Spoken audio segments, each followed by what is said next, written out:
Halo, Assalamualaikum. Apa kabar anak-anak? Hari ini kita akan belajar tema 5, pahlawanku. Perkenalkan, nama aku Nina. Aku memiliki tokoh idola. Tokoh idola aku adalah ibuku. Aku mengidolakan ibu karena ibu sangat berjasa bagi kehidupan aku. Ibu melahirkan dan merawat aku hingga aku besar. Ibu juga membantu ayah memenuhi kebutuhan keluarga dengan berdagang kue di pasar. Ibu adalah pedagang yang ulet dan ramah. Ibu semangat dalam berdagang dan juga baik melayani pembeli. Aku sangat bangga dengan ibuku. Aku ingin meniru beberapa perilaku ibu seperti ulet, semangat, dan juga ramah. Siapakah tokoh yang ada pada gambar tersebut?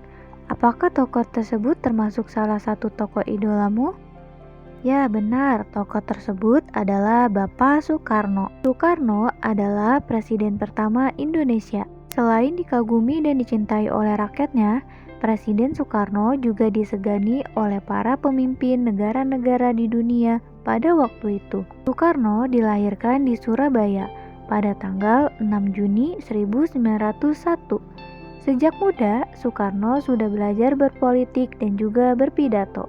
Ketika Soekarno beranjak dewasa, Soekarno mulai membentuk sebuah organisasi yang merupakan cikal bakal dari Partai Nasional Indonesia. Partai ini didirikan dengan tujuan untuk membebaskan bangsa Indonesia dari penjajah Belanda. Karena keberaniannya, Soekarno ditangkap dan dimasukkan ke penjara. Beliau berkali-kali dipindahkan dan diasingkan karena dianggap sangat pandai memengaruhi rekan-rekannya di dalam penjara untuk memperjuangkan kemerdekaan. Soekarno kemudian bersama-sama dengan rekan seperjuangannya seperti Muhammad Hatta mulai mempersiapkan kemerdekaan Indonesia.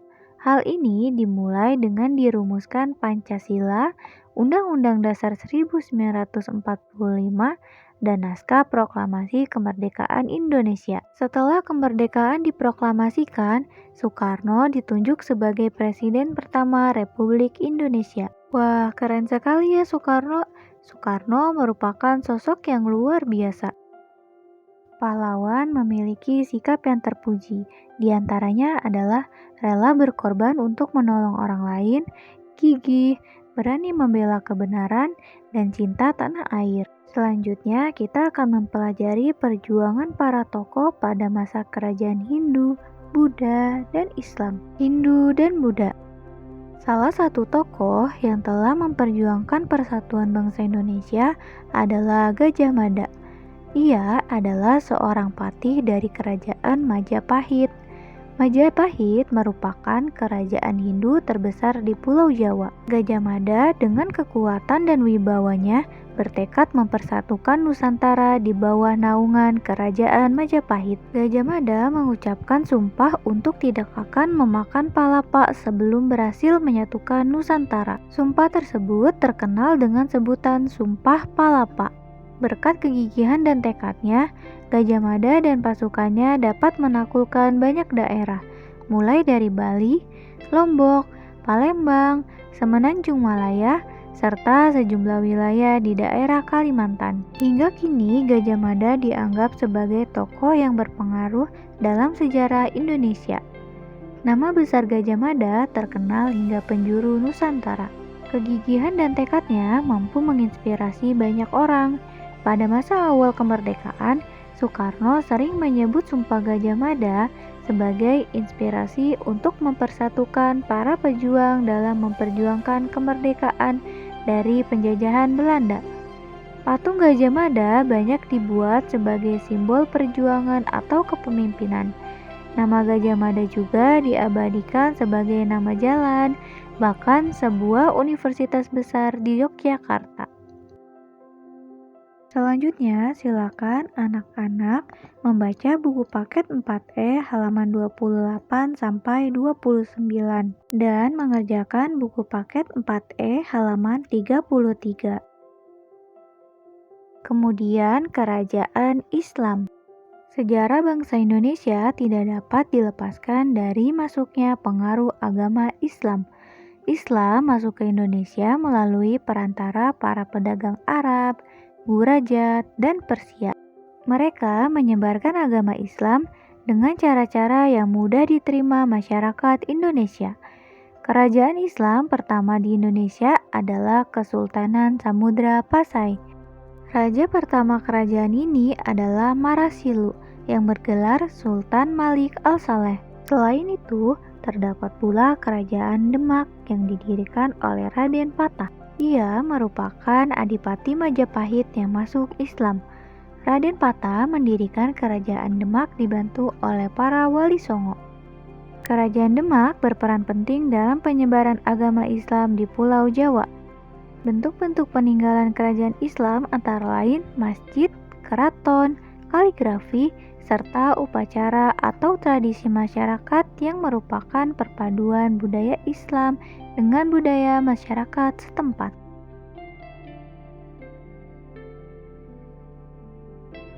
Selanjutnya, kita akan belajar sifat-sifat cahaya dan keterkaitannya dengan indera penglihatan. Sifat cahaya pertama yaitu merambat lurus. Contoh cahaya merambat lurus antara lain lampu sorot di lapangan sepak bola, cahaya matahari yang masuk dari jendela, dan cahaya lampu senter.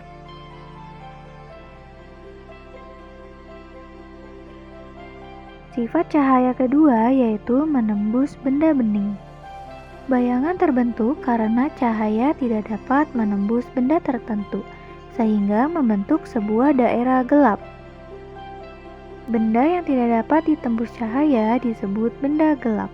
Contohnya adalah terjadinya bayangan. Lalu bagaimana ya jika cahaya mengenai benda bening seperti kaca? Cahaya yang mengenai benda bening seperti kaca akan diteruskan atau menembus kaca tersebut. Cahaya dapat dipantulkan.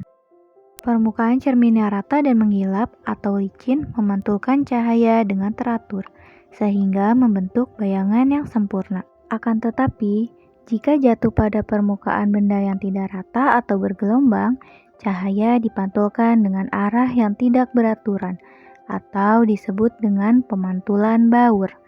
Pada pemantulan baur, bayangan yang terbentuk menjadi kurang jelas. Berikut ini adalah gambar pemantulan teratur pada permukaan cermin. Selanjutnya, contoh gambar pemantulan baur pada permukaan air yang tidak rata. Sifat cahaya yang keempat yaitu dapat dibiaskan. Ketika kamu melihat ke dasar kolam akan terlihat lebih dangkal. Hal tersebut merupakan akibat dari pembiasan cahaya. Cahaya dari udara dibelokkan ketika melewati medium air yang berbeda kerapatannya. Selanjutnya, cahaya dapat diuraikan. Pernahkah kalian melihat pelangi? Pelangi merupakan hasil penguraian cahaya putih. Cahaya putih yang mengenai benda-benda yang dapat menguraikan cahaya akan mengalami penguraian dan menghasilkan warna-warni pelangi. Benda-benda yang dapat menguraikan cahaya, misalnya prisma kaca dan titik-titik air. Cahaya putih diuraikan menjadi merah, jingga, kuning, hijau, biru, nila, dan ungu dalam peristiwa terbentuknya pelangi, atau jika disingkat warna pelangi menjadi Meijiku Hibiniu. Selanjutnya, sifat bayangan pada cermin datar, cekung, dan cembung. Cermin datar. Cermin datar membentuk bayangan bersifat maya.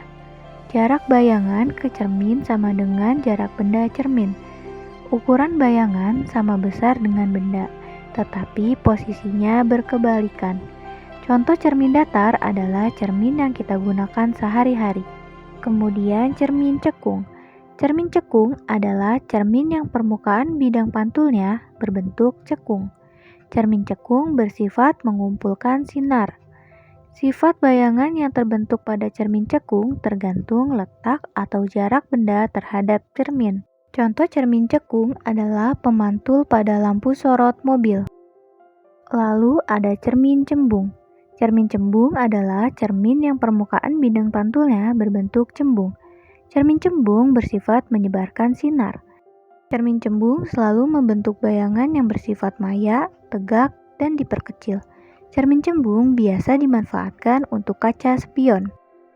Selanjutnya, simbol dan makna sila keempat Pancasila.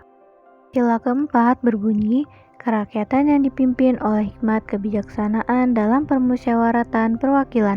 Simbol sila keempat Pancasila yaitu kepala banteng. Makna yang terkandung dalam sila keempat Pancasila antara lain mementingkan kepentingan bersama atau bangsa dan negara di atas kepentingan pribadi dan golongan, menjunjung sikap bijak, jujur, dan adil, mengutamakan persatuan dan kesatuan, tidak memaksakan kehendak kepada orang lain, melaksanakan musyawarah dalam mengambil keputusan dengan sikap menghargai dan menghormati. Setelah sila keempat, selanjutnya sila kelima Pancasila. Sila kelima Pancasila berbunyi keadilan sosial bagi seluruh rakyat Indonesia. Simbol kelima Pancasila yaitu padi dan kapas. Padi melambangkan kebutuhan pangan, dan kapas melambangkan kebutuhan pakaian.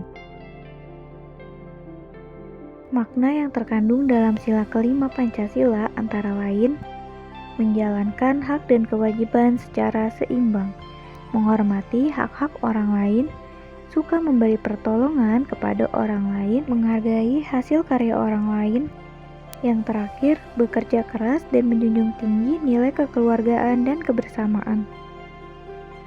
Cukup sekian untuk pelajaran hari ini, semoga mudah dipahami dan bermanfaat. Setelah selesai mencatat, silakan anak-anak mengerjakan tugasnya. Terima kasih telah menonton. Jangan lupa untuk di-subscribe dan like ya. Wassalamualaikum warahmatullahi wabarakatuh. Tetap semangat anak-anak.